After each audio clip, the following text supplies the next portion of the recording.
There is a place where the universe simply stops keeping records. Last time, we ended our journey at the edge of TN 618, an abyss so vast that light itself needs weeks to cross it. We stood at the edge and we looked in. Tonight, we go in. And the strangest part of falling into a black hole isn't the violence, it's that at the most important moment, the moment you cross the line you can never come back from, you feel absolutely nothing at all. First, forget everything the movies taught you. How you die in a black hole depends entirely on which black hole. Fall into a small one, a collapsed star, a few times the mass of our sun, and you never even reach it. Gravity pulls harder on your feet than your head, and the difference is so violent that thousands of miles out, you are stretched. Not injured, stretched, drawn out into a thread of atoms a single particle wide. Physicists have a name for this, and it is the least serious name in all of science: spaghettification. But TON 6118 is not a small black hole. And that changes everything. TN 6118 is 66 billion times the mass of the Sun.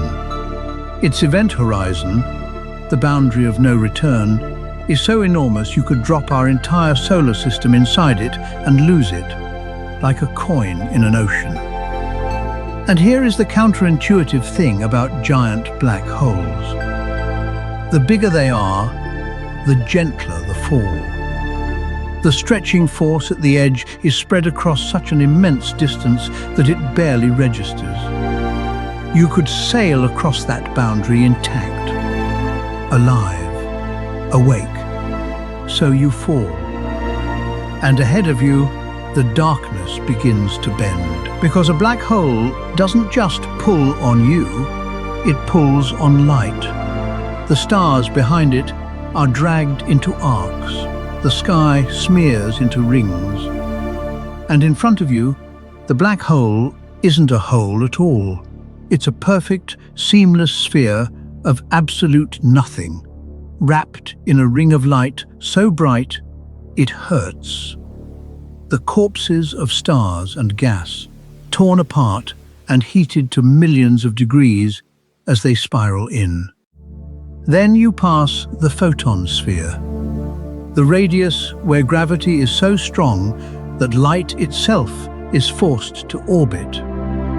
Look sideways here, and you will see the back of your own head. Light that left you, circled the abyss, and came back. Now, something happens to you that has never happened to anything else.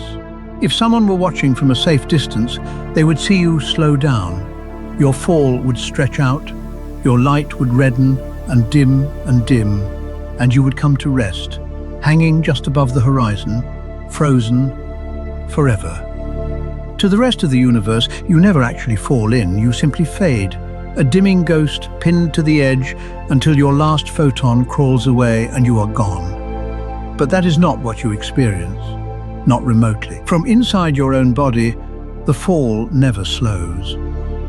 You keep going, and you cross the event horizon without a sound. There is no membrane, no wall, no flash, no jolt, no sensation. You could pass the point of no return mid-blink and never know it happened.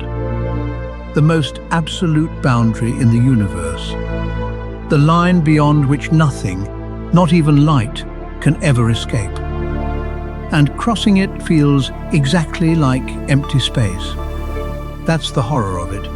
Not that it hurts, that it doesn't. And now, the revelation. You are inside, so you look around for it.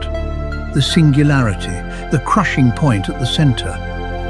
You want to see where you're falling, but you can't find it. Because inside a black hole, the singularity is not a place. It is not somewhere ahead of you in space. It is a moment ahead of you in time. Space and time trade roles across that horizon. and the singularity becomes your future, as unavoidable as tomorrow. You cannot steer away from it any more than you could steer away from next Tuesday. You cannot point at it. Every direction you could possibly look, every path you could possibly take, leads to the same instant. There is nowhere else left to go, and you have time to think about it. In a black hole this immense, the fall from the horizon to that final moment takes about 12 days. 12 days drifting through the darkest interior in existence, conscious, weightless, unharmed. Fire your engines, and it only comes sooner. The harder you fight, the less time you have. So you drift. And in the final seconds, gravity finally sharpens. Your feet outrun your head, and the universe stretches you into a thread, and then into atoms, and then into a question physics cannot answer. Because at the singularity, every equation we have simply breaks. But your black hole doesn't keep you forever, because black holes leak. Impossibly slowly, they bleed themselves away into the dark, one particle at a time. And one day, unimaginably far from now, TON 6118 will have evaporated entirely. That will take longer than everything else combined. The last stars will burn out, the galaxies will scatter, and these vast black holes will still be sitting there in a cold, empty cosmos, patiently dissolving, the final structures left in the universe, the last things to ever happen. When you fell in, you didn't reach the end of the universe. You joined the thing that outlives it. So falling into a black hole isn't a crash, and it isn't a scream. It's a quiet crossing you never even feel, into a place where the exit stops existing, where the center isn't a location but a deadline, and where you become part of the last object standing at the end of time. We stared into TON 6118 last time. Now you know what was waiting. If that rearranged something in your head tonight, subscribe and fall a little further with us next time. This is The Deep Field.